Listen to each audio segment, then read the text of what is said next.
Well, Victoria, thank you so much for joining me today. Your new film, Cold Blows the Wind. I had seen buzz about it in the indie scenes for a while, and we're here today to talk about it. And you star in this very interesting. It's described as a horror mystery thriller. I would almost add a little bit of black comedy in there as well. Oh, Uh, definitely. so, so if you wouldn't mind telling my listeners a little bit what Cold Blows the Wind is about, as and your character Tasha. Yeah, so Cold Was the Wind is about a couple that drives drunk and they hit a jogger. So they decide to take it and bury the body, only they realize very soon that he is actually not dead, which leaves them with a big decision to make. So things kind of spiral from there, and it's really about the couple, their relationship kind of falling apart and crumbling with this added pressure of the decisions that they have to make and the weight of what they decide to do. So yeah, it's kind of really about a couple's relationship disintegrating and all that good stuff in With a horror sci-fi, in a world. in a horror sci-fi world that has Yes, odd people showing up at your door. 100%. Um, so what was it about this story in that? Because you produced this as well as starred in it, which mad props. Because I think, and I've talked about it on our show before, and I've talked to other indie folks who wear the multiple hats. Producing is tough, isn't it? Oh my God, producing is the most, right? You're like the project manager for the film. So you're just involved in every single facet of every single thing, every decision, everything. Yeah, it is not for the faint of heart. It is a lot of work. Yes. And so you got to do that and act in it. So you have that double challenge there. But what was it about the story that brought you to it? What made you interested in wanting to do this? Yeah, so actually, so me and my writing partner Eric have been working together for a few years, and this was a project that he had written kind of before we started working together. And we had an investor who, had kind of a specific price point that they were looking to invest, and we were looking at the scripts that we'd written and the scripts we were working on, and nothing kind of quite fit the bill. And he had this one, so he sent it to me, Mhm. and I just thought it was really interesting. It was interesting to me that I found both characters kind of unlikable, but yet I was still invested.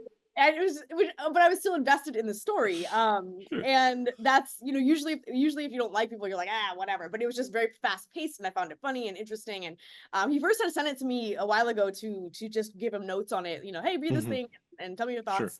So I never really envisioned myself as Tasha. I just thought it was a cool story. We talked about it a little bit, and then when this investor came up and we revisited and I was like, oh yeah, actually that would be perfect. And then I was like, oh cool. So then I had to wrap my head around, Tasha from an acting standpoint. Who is Tasha? How do I dive into this? Yeah, so I obviously love horror. Been working in that space for a while. We did a Mhm. film over COVID, uh, called Lexi that we wrote like and shot during the pandemic. Mhm. Both me and Eric are huge horror fans, so yeah, that's very, very much in our wheelhouse. And again, comedy, like I feel like comedy and satire finds its way into like every single thing I write and everything I do. So there's always gonna be a comedy element, kind of whether I intend it or not. It just seeps out. So yeah, I thought it was just a really interesting thing to explore, a good acting challenge because I Mhm. found myself obviously very different from Tasha. I would make very different decisions from her, but that's always really fun as an actor to put yourself in that set of circumstances and figure out why am I behaving this way? Why am I doing these things? And yeah. And anytime you get to like, do stunts and all that kind of shit, it's very, very fun. So all about Yeah, well, one of the things I found interesting, and a little bit of spoiler, folks, not too bad, but when the film opens, you actually have already hit the guy, and that that. kind of Correct. surprised me. And it started from there, and that's where it immediately kind of gave me a bit of, and I said in my review, a bit of a Tales from the Crypt vibe to this entire, Totally. that this whole story feels like easily could have seen. That T- is t- so interesting. I you had know never thought of that, but you're spot on. It is absolutely spot on. you just expect tales, like Demon Knight, and you had, Yep. a bordello, of blood, and then you just have, Tales from the Crypt, Cold Blows the Wind, It's perfect. because of the tone and everything, the odd story of how this is more than just a thriller of people trying to hide this dead body and that stress on the relationship, but then you add an undead element to it. Then you add in Briar, who Yes, so I feel like it's one of those things. That's why I find it. That's why I think it moves, and it's like it's so interesting. It's because you think it's going one way and it goes another way. Then you think it's going that way, then it goes like it keeps you guessing where it's going. You think you have it figured out. You're like, oh wait, no, I didn't see that. and then you got the Uncle Stevie character show up, and then you got a subplot, and you're just like, okay, where we started at the beginning of this and where you end is completely different. Yes, that is very, very true. Very true. Again, another feeling of that Tales from the Crypt type of feel to it. It's just that, where what you're going to expect from this is not what you probably are going to get out of this, Yes. Yes. and, It makes and it hard to kind of give that, like, that's why I'm giving the initial synopsis or the whatever, because you don't want to, you're like, I don't want to rob people of the experience, you know? So it's like, here's what it's about, but it's not really about that. But go forward and watch that. go Yeah. forward with that. Yes.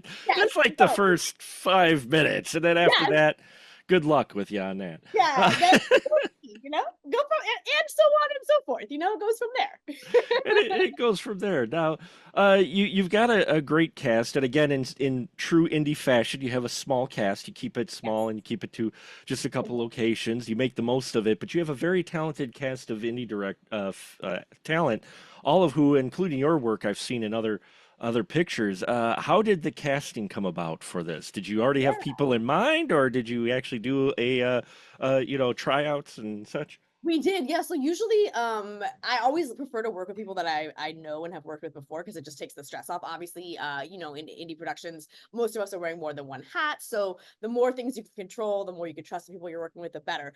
But we didn't really have Uncle Stevie like in our Rolodex of people. We had a very clear vision of what he would be. We didn't really know anybody, Mhm. so we definitely had audition Uncle Stevie. Jamie, me and Eric had been fans of for a long time.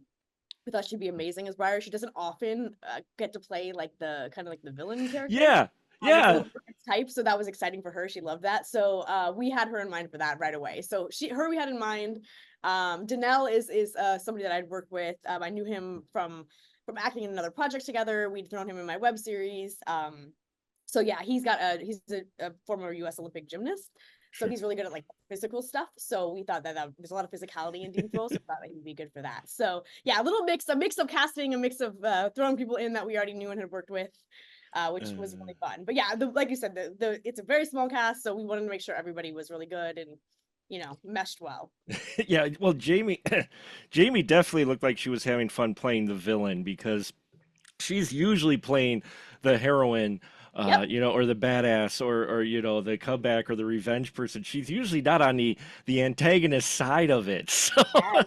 Yes, but she she's so good. she Like is. she's so good at it. Yeah, I absolutely loved working with Jamie. She's such a joy to work with. Those scenes are like my absolute favorite. We had so much fun. And she's also, she's a filmmaker herself, so she's like Right. so great to have on set. She's so Mhm. um just aware of what makes somebody good to work with and just like so great. Such a great addition to have on set. So yeah, I had a blast. And she had a really good time playing the antagonist. She was so good.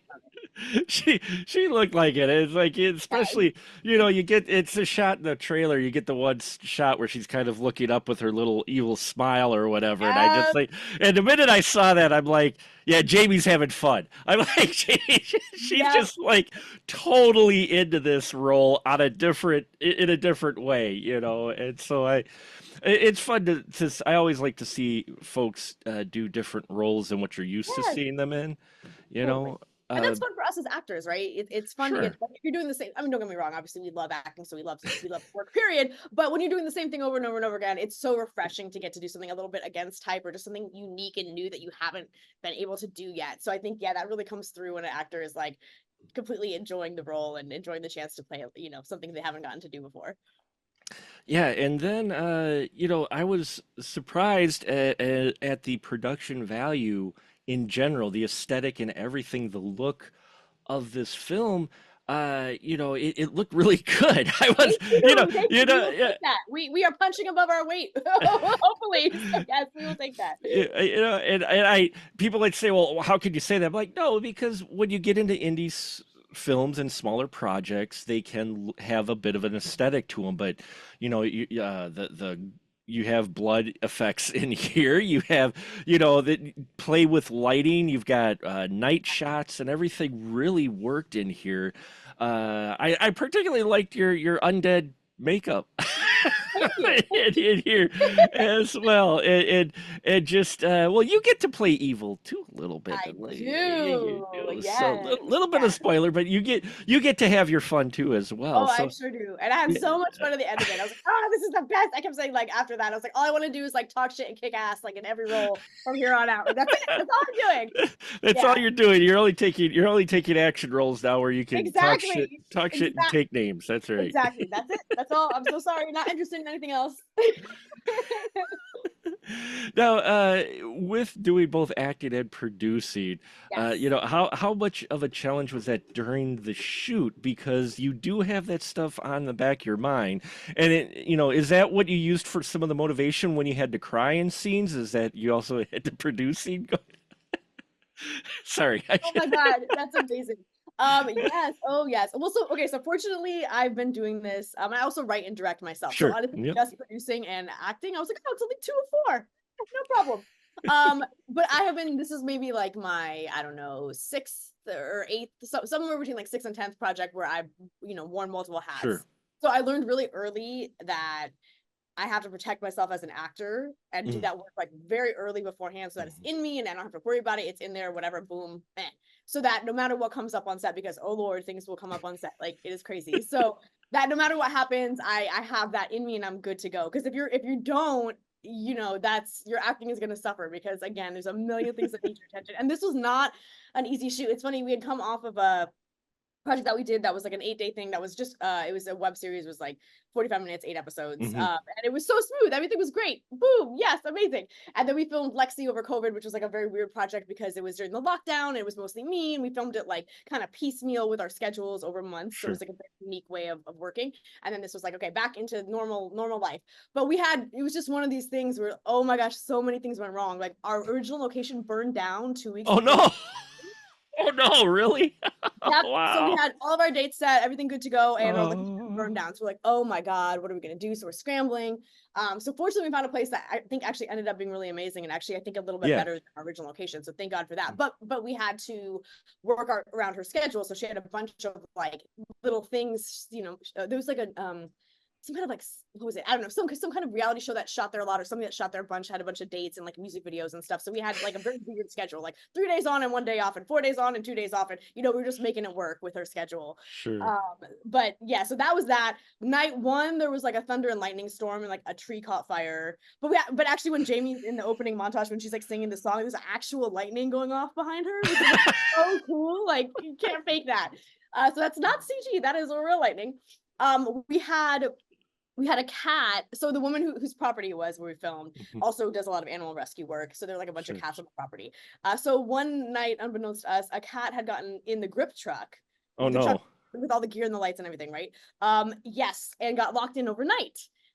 We show up to set the next day with a very friggin' angry cat. Fortunately, it's totally fine, but like a giant disaster in the grip truck. So there was that. Our last night of filming, which of course was when we had all of the fights at the end, like me and Uncle Sure. Steve and me and Danelle. And we were like sweeping the area to put the mats down to get ready for those fight scenes, and there was like a pipe right Oh under no. the dirt.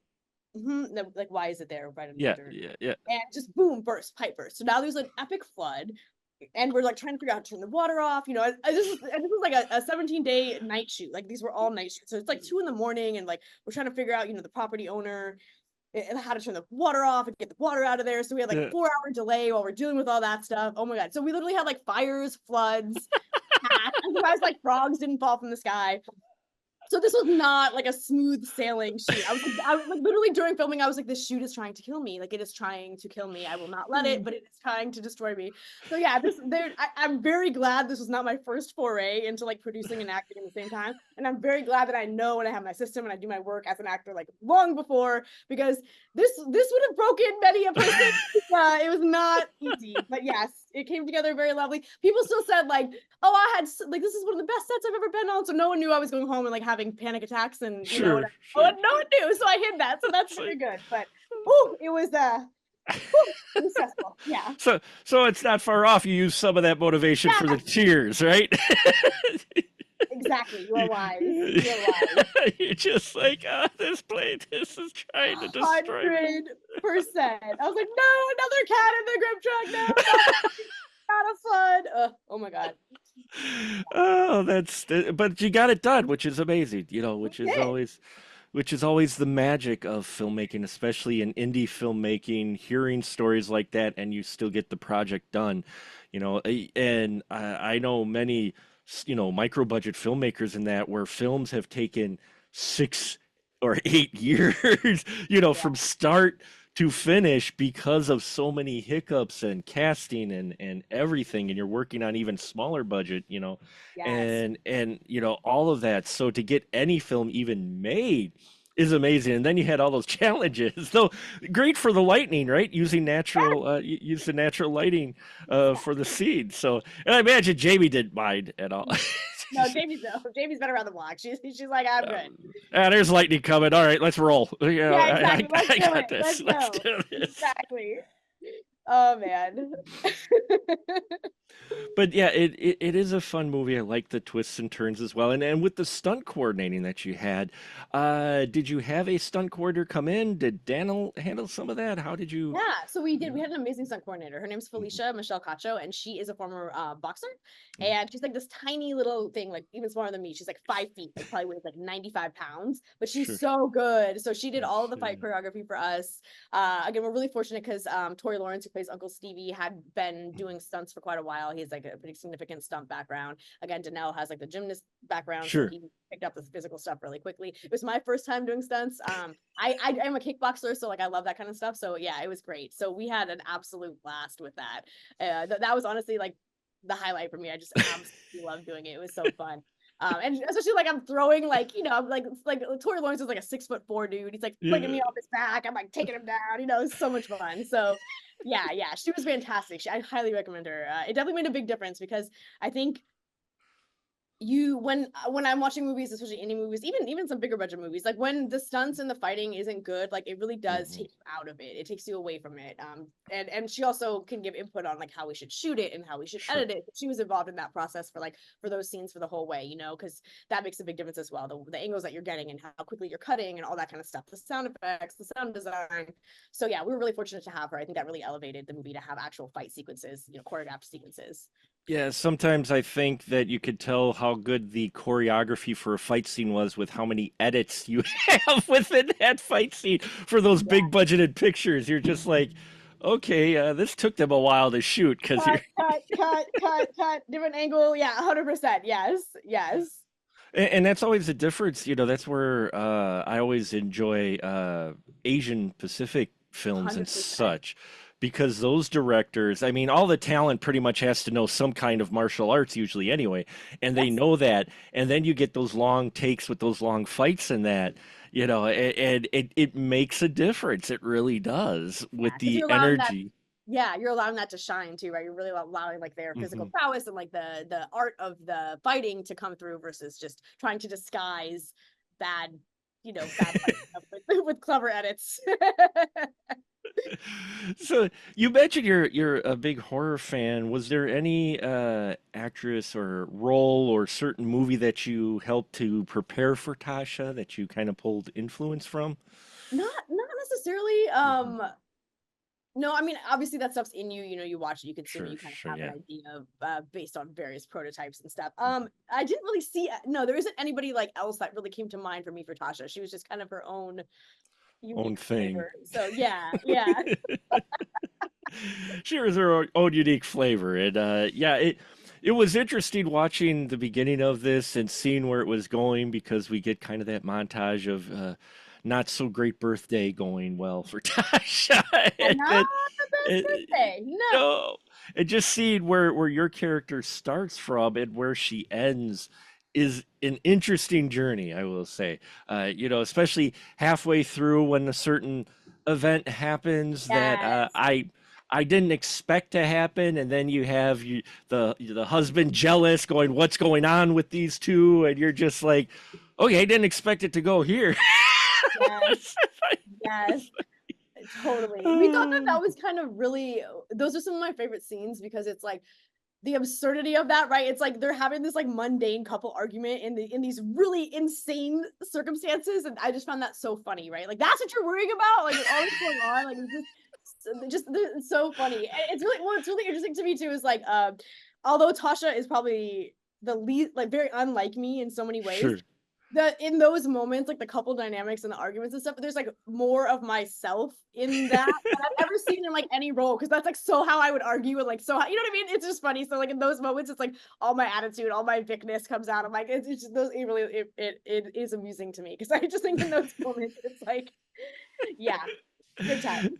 Yeah, I found it funny. I'm like, well, this is what you're arguing about. You just the dude just witnessed this thing in the Yes. woods, and he Yes. comes back and he goes, "Wait, is something going on between Hold that? That on. that's what you think?" It's like, what Yes. about?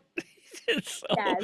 yeah, Just so I a little insight into their relationship, you know? yeah Not a great not a great yeah. relationship. Which I will say, when I do see that occasionally, you it makes you wonder why they're together to begin with, you know. Yes. Which isn't a bad thing to think about. You know, I always there's other couples I've seen dynamics in films too, where you look at it going, how did these two even Yes, ever get together. just get together, much less get married?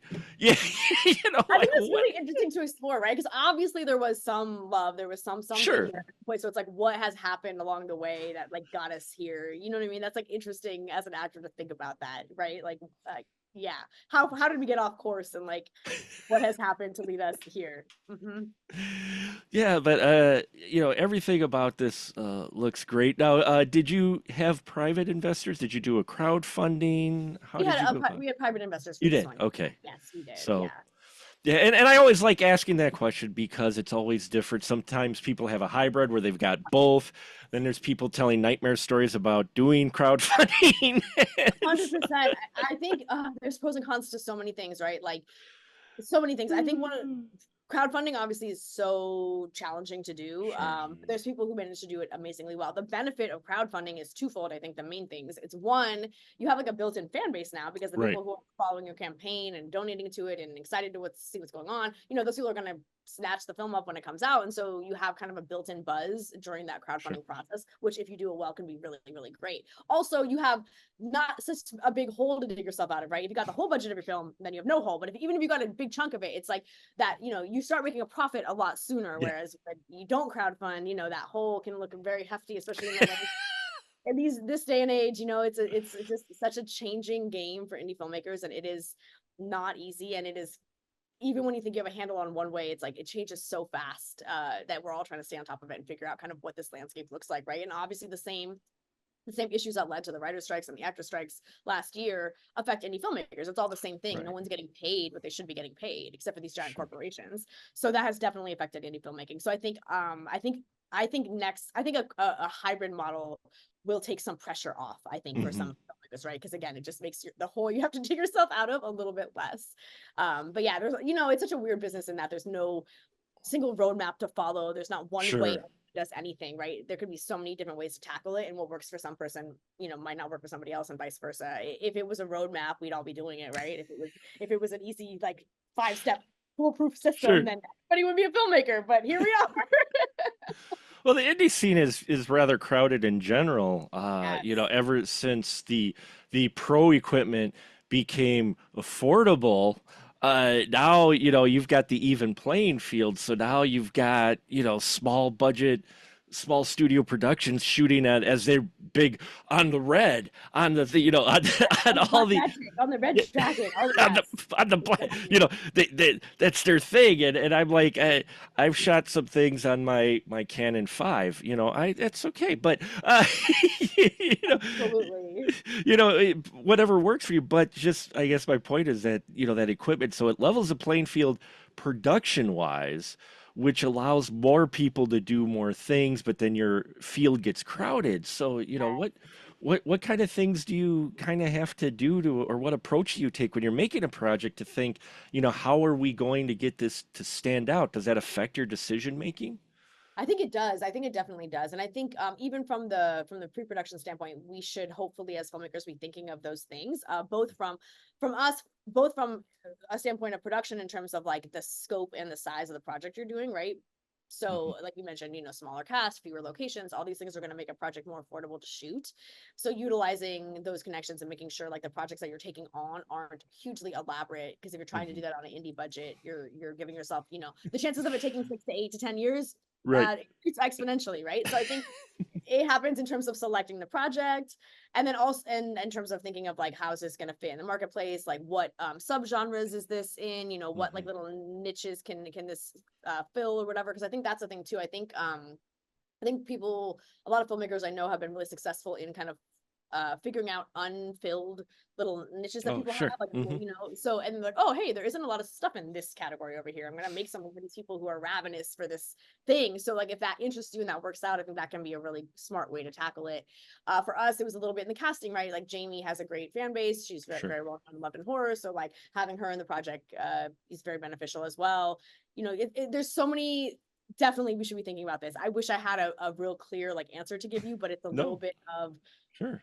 figuring it out as it goes. One of Hmm. the benefits for us is we had that project Lexi I mentioned that we shot during COVID, and we shot it like because we weren't able to do this project. This project got put on hold as everything was locked down and everything was chaotic. So we still wanted to figure out something to do. So that was something we just made on a whim, like with no money. Like Hmm. so, having that project kind of gave us a stress-free way to kind of test the market and figure Sure. out some of these things and learn some of these lessons on a feature that we didn't want to learn on something with a investor in a larger Bigger budget. budget. Yeah. Yeah, exactly. Because that's like, let me just take your money and do some experimenting with it. Thanks so much. We want to make sure we're paying our investor back and keeping them happy and being able to do this again. So yeah, having that initial project and being able to kind of figure some of those things out and test some things and experiment with some things and make some mistakes and learn some lessons on that where the stakes were so much lower was really beneficial for us as well. So I Hmm. think it's kind of a constant course correction and figuring things out. But even like I said, things change so quickly. Like even in the time since like we made the first one to making this one, which is like 6 months in between wrapping one having the other one Yeah. ready to go. Like the payouts for Tubi have changed drastically. That used to be like one of the best ways that filmmakers make income, one of the best biggest chunks of the thing, and it still is and can be, but it's dropped significantly for a lot of filmmakers because they got a new CEO. They're exploring pushing their own original content now. The algorithms are different and they're not pushing indie films the same way. So that has made a huge impact. So again, you can't bank on that, right? Like you think you have it Right. figured out, you think your plan is like X, Y, and Z, but then boom, by the time the next film's out, things have changed already and you have to readjust and kind of figure things out. So I think honestly, being flexible and being willing to like experiment and try things is kind of the way you have to do it because Yeah. there's not one size fits all and it is constantly changing and you kind of just have to try a million things and see what sticks and hope for the best. You know what I mean?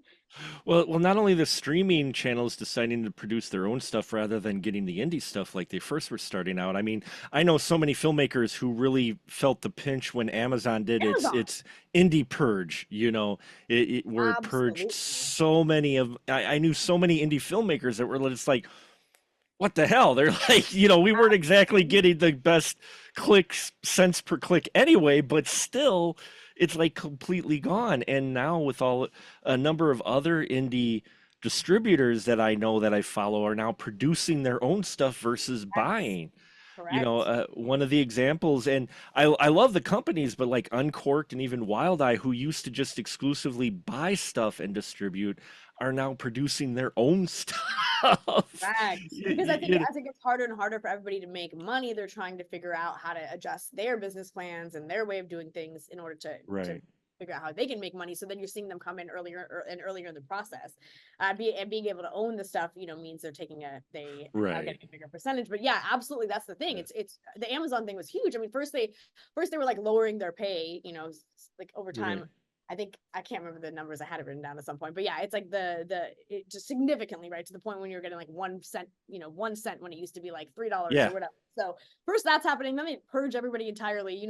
We see this happen again and again. So I think people are a little worried, or I've heard a lot of people talking about whether Tubi's going to go the same way. Are they going to stop having indie content on their platform at right, all? It's unfortunate because these platforms they use the indie content to get people to them, to Hmm. build the audience, to build the customer base, and then they're like, "Oh, okay, bye. We're gonna kick you off and do our own thing," right? And we see it happen again and again and again. And so it's kind of always chasing that next one, right? Who's gonna be the next Amazon? Who's gonna be the next Tubi? Trying to figure that out, or look at different ways to do things. I think I'm always looking at that too. It's very interesting. Like I think part of what really works is building your own fan base. And then if you Hmm. have the fan base, it doesn't matter where you're releasing the thing, they're going to come for it. Right. So it's kind of figuring out, which is obviously easier said than done, but figuring out how you can get to the fans that want your content directly and eliminate the distributors and even eliminate the tubies and Hmm. eliminate all that stuff so that you can release it on your own website, you can sell your DVDs, you can do whatever you're going to do. So I think when you have a fan base, that's very, very doable, but it's a matter of building that fan base up It's at first. So building, yeah, in a crowded field, especially. a It's very really crowded field. And you see very people like Terrifier, obviously huge indie success sure. story. It's like, I want to be Terrifier. But that wasn't an overnight situation, right? This guy had been making, Damien had been making YouTube videos with this character for many, many years before he did the first Terrifier, right? He did the Right. crowdfunding for the first Terrifier, got all that buzz, whatever. Then he did crowdfunding for the second Terrifier. So he was Hmm. really smart because he was building his fan base over time. And then now Hmm. he has that fan base. So now he has the power because it doesn't matter where he releases it in theaters, on Screenbox, whoever, they're going to come consume his content. And so Right. that is the ultimate power to be able to have that. So again, much easier said than done, but if you can, I Yeah. think the way forward, I think for a lot of people, is figuring out how to get that direct link to the fans so we can cut out the rest of it. Yeah, I've seen just a trickle here and there, but more and more trickle of self-distribution. Films hosting movies for a while on their own site. And then Yes. they build up numbers, they build up traffic, they show those traffic numbers to a distributor and go, hey, we hosted this film on our website, and in the first month, we got 50,000 hits. Do you Yes. want to maybe distribute this on your And then it's like, oh, maybe you've got something there. Yes, because why? I mean, that's such the nature of the business and so many others, right? Sure. Like, they only want you when you can prove that you don't need them, right? It's Right. like a loan, right? They only want bank only wants to give you money if you can prove you don't need the money. So we're in the exact same situation. It's like, let me prove that I don't need you, distributor. And the distributor's like, oh, great, we'll come running, right? But when you actually need them, then they don't want you because they don't want to do the work either. Nobody wants to do the work of building that fan base and figuring out how to market something in a very crowded market. Yeah, I mean, even you look at Pooh, Blood, and Honey. Yep. I personally didn't care for the first one. Supposedly, the second one is supposed to be fantastic. A Oh, lot better great. than the first one. I didn't see the second one, but the first one, but that one, they started Buzz months So before they early. even had a film. It was it was literally they had a time to where it went public domain, and I swear the same day they had announced it saying, hey, Pooh Blood and Honey's coming out in 6 months. And you're just like, wow. I'm like, they hit the right algorithm. People went to see it. A lot of people who went to see it were like, oh, that's what it was. But then they made enough to make a sequel, and now they're making another one with, I hope they change the name because Poohniverse just doesn't Oh my God, that's right. I did see that article. Yes. Yes. You're it absolutely right. doesn't. I think that's what they're going for. But see, like that's very smart, right? Because they have an Right. inherent buzz because of the existing IP and Sure. the subverting its beloved story and whatever. So yeah, Yeah. that gives them something for people to talk about and remember in this crowded marketplace. Yeah, I wasn't Right. no shade. Everyone do their thing, but I wasn't a huge fan of it. I didn't know there was a second actually already out, so I'll have to check it Yeah, out. But yeah, I think the second one hit streaming now. It was out in theater. It got a limited yeah, theatrical one run as well. yeah, Or even In a Violent Nature yeah, ran the festival scene, gambit for a little while before it even got distribution. yeah, And, for me, who consumes a lot of indie films, and I consume yeah. a lot of indie films, I look at this, go, this is awesome that this made it to the big screen. And then I'm like telling people, there's lots of other films out there that do the same thing, Exactly. that are even better. I mean, I just watched, finally got around to watching and going to review The Black Mass from Devanny Oh, Pinn. nice.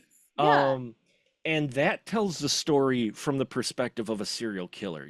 That there's Cool. and then you've got films like yours, like Cold Blows the Wind, which is an interesting different take on, it isn't just a couple drama with some thriller elements worked in there's a lot of other things peppered in, And I think if people could get past the tag of indie and Yeah. actually just take a risk and go, oh, what's this?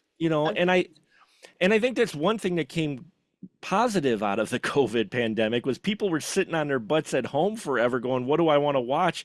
Big studios weren't putting anything out, so they're Yep. flipping through and go, oh, what's this film? They're And willing to give something a chance they might not normally give a chance. And one thing I will say too is like in this era of kind of just existing IP being milked to death and remakes and reboots and sequels and prequels and whatever, what I love about indie is that like people are doing their own thing and they're taking risks, they're experimenting. You see so much more interesting, unique stuff in Mhm. the indie world than you do what's coming out of Hollywood, especially because Hollywood's become so kind of consolidated and limited in what they're putting out, right? And we're already seeing a backlash to that in the mainstream world because everyone's kind of having fatigue, Marvel fatigue, all this stuff. So how many things of how many versions of the same thing can you watch before you get Right. bored, right? So one great thing about indie is that yes, people are taking risks and doing things maybe you haven't seen before and doing creative storytelling and not just rehashing the same stuff over and over. You know what I mean? Yeah. Well, I mean, you're a big horror fan, so you've Yeah. probably you're very familiar, I'm sure. I think the only studio that always surprises me, and when I have their name on it, I go, I'm gonna go see it, is A24. 24. Absolutely. A24 is like that one thing to where I'm like, don't ever change because Agreed. because what was it? Not last year, but when Everything Everywhere All at Once that Yep. year, A24, all the studios were like holding off on their superhero films and such and other IP projects, so there were all these holes to fill. And so A24 had like 7 films released that year, I think, and I liked 6 of the 7. Yeah. I did. I And know. they did gangbusters. Like, I mean, those Yeah. films broke records and were tremendous because again, people were like, I mean, the success of Everything Everywhere All at Once is a perfect example, right? That's such a weird, odd, like unique, specific story, and people loved it because it was something fresh and different, and like, Hmm. and it had soul. I think that there's such a huge factor in terms of your intent when you make something. Like when you're Hmm. passionate about something and you love something, and then it comes through in the work. And when you're just making it for a paycheck, like that comes through too. You know what I mean? So I think that there's like a purity and a love in that indie world, including up to A24, that we don't necessarily see in the Hollywood blockbusters, the big franchise films. Those Right. are like, focus tested and you know what I mean? Like how can focus, you know what I mean? They're just like giving people what we think they want and make the biggest paycheck. So yeah, it's very different. But I'm with you. A24, I love it. And their trailers are so good. Like Oh just like yeah. ah, And, so like, good. I mean, I remember when I saw Men, for crying out loud. Oh, me too. Uh, I'm sitting in the theater. It's one of those movies where and I always love getting that feeling where you're sitting there going, I'm actually watching this on the big screen. Something that I would have never thought I would have saw on the big screen. You get to the end of Men and you're just like, they went there and I'm in a movie We're theater. here. Yes, yes. That got wide release, and I'm like, and they went there, yeah, Midsummer too, and Oh, Midsummer. Totally. oh, yeah, I enjoy a lot of those a lot more than the IP stuff, and you're right. Some of the IP stuff, I think you can tell they're having fun and they enjoy it, and it comes through, and others, it feels like even though they say, oh, this movie meant a lot to me, you're like, it's going through the paces, it's just. It feels like it's written by an algorithm, right? It feels like it's just like trying to satisfy. Yeah, I hate that. Like, that you see that with TV too. You see that so many places where you're like, this was an executive's idea that they found people to create, not a creator's idea of something they were like excited about, right? I feel like you could tell if it's like bottom up or top down, you know? And then there's these studios occasionally surprise you because you get a Yes, filmmaker out there like Cocaine Bear. yes. I, I I'm looking at this when I saw Cocaine I mean I immediately the minute I saw the first trailer for Cocaine Bear, I'm like, I'm there. I'm gonna see Okay. that. I'm gonna go Oh see yeah. that, but I'm like, wait, who produced it? Who's starring in it? In Cocaine Bear. It's like, Yes. and, Yes. and and I love seeing when they do take risks, even if the film isn't the greatest, if it doesn't knock my socks off, as long as I was entertained. But the fact they're doing something different and not on an IP, I think means a lot. I mean, Ty West, who knew we were going to get a horror trilogy? Oh, and so good. Yeah, exactly right. Exactly right. Yes. And I love those types of surprises. Or I think one of the biggest ones too was Cloverfield 10, the Yes. with John Goodman, Yes. the 10 Cloverfield Lane. I'm like, that film came out of nowhere and it was going to be released in 3 months, and everybody's like, wait, how did you get this film past us? And it ended up being really good too. Yes. Yes, totally, totally. Yeah, I think it's funny because even in mainstream, what I love about horror is the same thing I love about indie. It's like for some reason that genre tends to be one where people are allowed to be more creative and people are Hmm. allowed to take risks, and it supports that because the fan base is so rabid and we like love it and we're here for it, and we don't need it to be all neat and tidy in one way, right? There's so many different subgenres of horror. There's so many things we like to be surprised, so we like the risk taking. So I think that's really cool. Like I think even in the mainstream, even when studios are doing it, I think it's at its best when it is surprising, unexpected, and taking risks, right? And the Hmm. horror thrives when that is happening. Like the best horror comes out of that. Oh, absolutely. I mean, what do you think of the trend? I mean, in like the last 5, 8 years, they realized that we need a way to, fund these $100 million movies. Oh, wait, we got horror films we can make for this amount of money, and they make double Yeah. their money in like the first week. It's like the Blumhouse model, right? It's like making a Yeah, bunch of like $1 to $10 million movies that end up making $60 to $100 million. It's like, yes, not all movies have to be made for $100 million or 300. It's absurd, right? They spend 85 million on this thing and like 85 another 85 on marketing, and they bomb their first week. Like it's so much safer. It's like even a movie like not in the horror realm, like American Fiction, right? That's those right. poor jokes and the director said during the things. He's like, hey, hello Hollywood, how about we make 10 $10 million movies instead of, you know what I mean? It's like, what a crazy idea. Yeah, so I'm with you on that. It's like Hollywood forgot how to make a reasonably budgeted thing. I'm like, Yeah, filmmaking is so expensive. The fact that like 10 million and under is considered low budget is just right. crazy, right? Like the amount of money things, it's just absurd. But And, yes, and you know what exactly is low budget, having produced a number of films like, Cold correct. Blows the Wind, and that you're just like, okay, feed the crew Yes. or get this camera. Yes.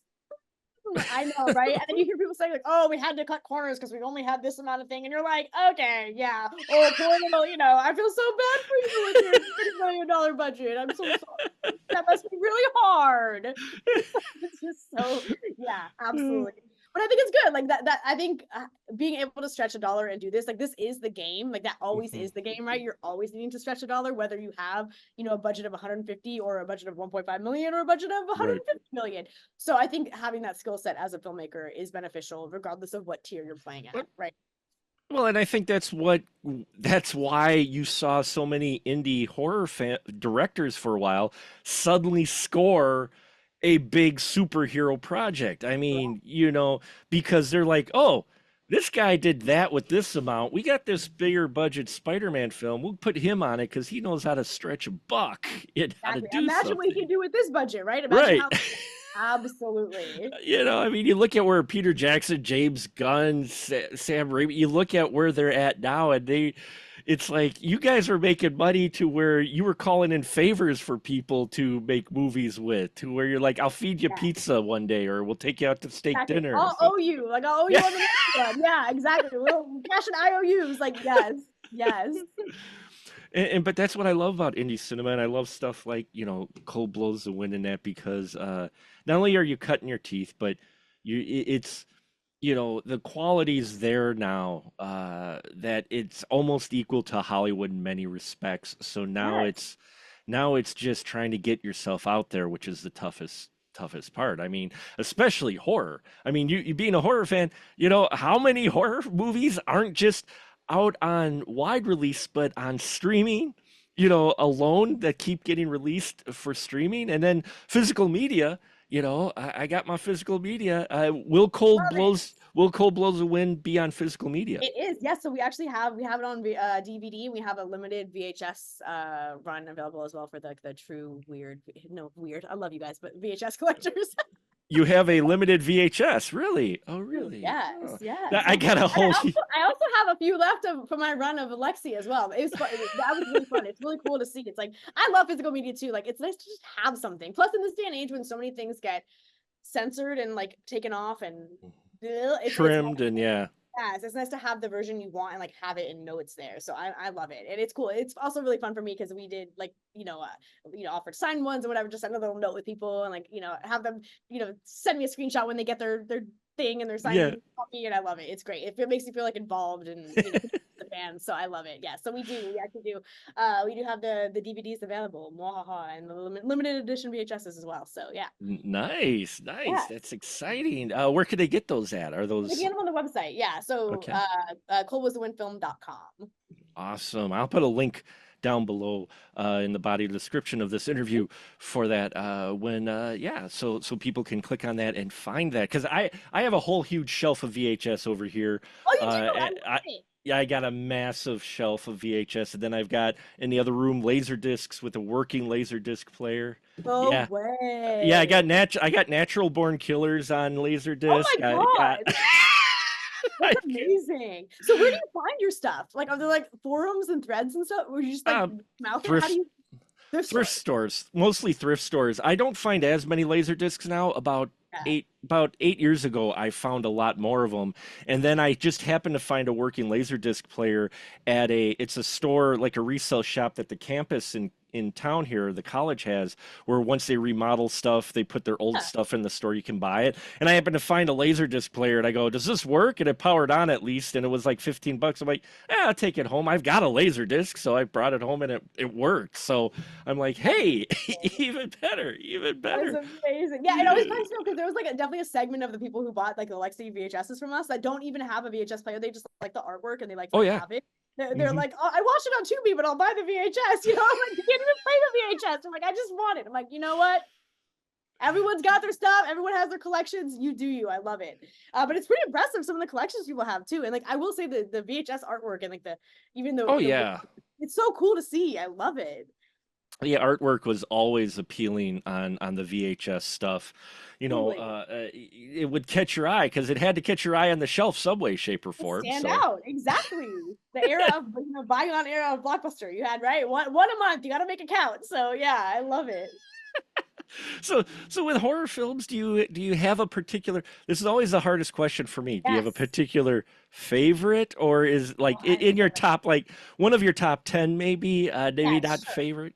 So I have like, and I have like the different like categories, right? That I Mm-hmm. consider different Hmm. things. So like I love like a kind of really like gritty thriller that is like somewhat controversial, whether it's horror or not, like your Silence of the Lambs, your Oh, Seven, right? Which like mhm. I think that most horror fans we would consider those horror, but some people are like, oh, they're thrillers, because they're too snobby to like horror or whatever the case may be. So I love it when it's like really grounded and gritty. Black Phone is one of my favorites Oh that was yeah. Hmm. the same thing. And then I love a horror comedy. Like I loved Ready or Not. Oh Um, sure, yeah. and like Abigail, right? Like that vibe for me is huge too. So yeah, probably those are some of my favorites. Yeah, I think I'm trying to think of, yeah, I think Abigail and Black Phone are two of my most recent favorite ones. But yeah, it just depends on like what itch you're trying to scratch, right? Like Yeah. I love how diverse it is Oh and yeah. how many little subgenres there are. And then you get the horror musical that comes along sometimes. Like one of my more recent ones that I enjoyed was Anna and the Apocalypse. That was just so much fun. Yeah, yeah. And there's a number of others out there too. Yeah, horror is such a diverse genre that you can do so much and meld so much with either Totally. just ridiculous things like a bear high on cocaine Yep. or a relationship in tatters like cold blows the wind Yep. can be explored or other hot social topics are Yes, explored totally. in a horror way that I think are more acceptable than if you would come right out and just did a drama on the thing. I think so. I think so much is true to that. Absolutely. People are more willing to like explore that and be faced with that in Hmm. the format of a horror. And yeah, I love what's great. It's like so much of it doesn't take itself so seriously either, right? Like there's kind of we're in an era where everything feels so serious all the time that it's nice when things are like, okay, loosen up, it's cool, we're having fun here. You know what I mean? It's nice to be reminded that like this is fun. We love it. Let's have some fun making it, watching it, right? Well, I mean, and that's a great point because I think some people don't realize some people out there, not as many now, but it's definitely used to where they think indie films like, oh, I'm making an art film or whatnot. And you know what film you're making. Okay, this is about some doll that comes to life and ends up fighting, this little man and a leprechaun comes in. No, we're not making art here. Yes, yes. But it is, but like I It think is, but yes. And I think you got to judge the film on what they set out to do, right? Like, right. so it's like I always have this discussion with the filmmaker friends, right? Like, would rating a movie, out of 10, and it's like, oh, what are you going to put, Silence of the Lambs in the same category as like, Megan or whatever, Yeah. like, but it's like, what is that movie setting out to do, right? Hmm. And if it does what it sets out to do well, then like for what it set out to do, it's a 10. It's a 10 for that. It's like it's different. They're not all serving the same purpose. You know what I mean? Right. So I think that's yeah. I think that's again that's what makes it fun. It's like they're setting out to entertain us, and I think part of the reason why you saw horror being one of the few genres that did so well during the pandemic is that it provides us with escapism, right? Oh It's yeah. like Hmm. it's huge in that way. So I think there's value to that, to like not taking itself so seriously and not being afraid to take risks, and providing us with that sense of escapism. You know what I mean? Not everything has to be such a serious, heavy, life changing thing, and that doesn't mean that you can't still glean lessons and Right. think things in a different way after having watched it. It's just yeah, it doesn't yeah I mean, Friday the 13th. Your whole slasher genre is a morality play, or it used to be. The whole exactly whole thing was morality play. Is like people who were getting off in slashers were doing what was considered sin or bad or whatnot. That's right kind yeah. of the Don't have hook. sex and do drugs. You're going Yeah. bad. Yeah, absolutely, Oh, absolutely. you're having premarital sex. Well, a guy in mask is going to come in and Come get you. take a hot spear through your body. Yeah. Yep.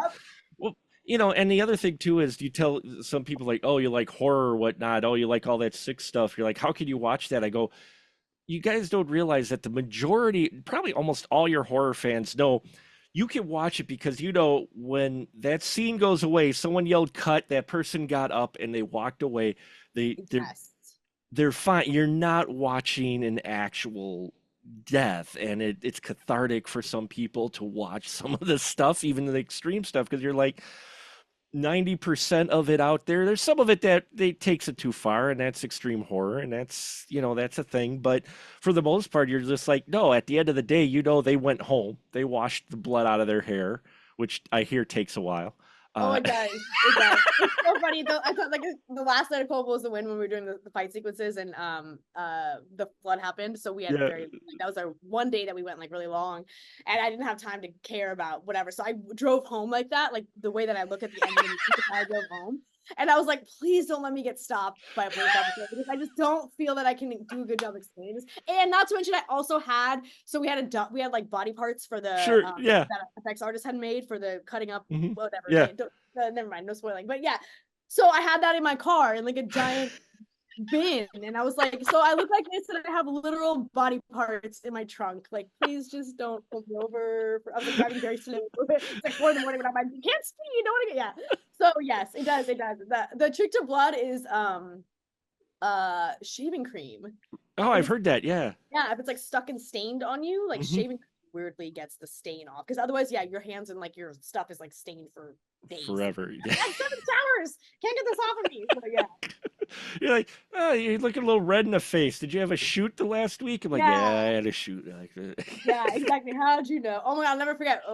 One time I did this project. I can't remember what it was, but I was having I was like a string of really bad shoots. But this was an indie horror film, and the makeup artist or FX person had made 2 batches of blood, like one with detergent in it for the uh-huh. set.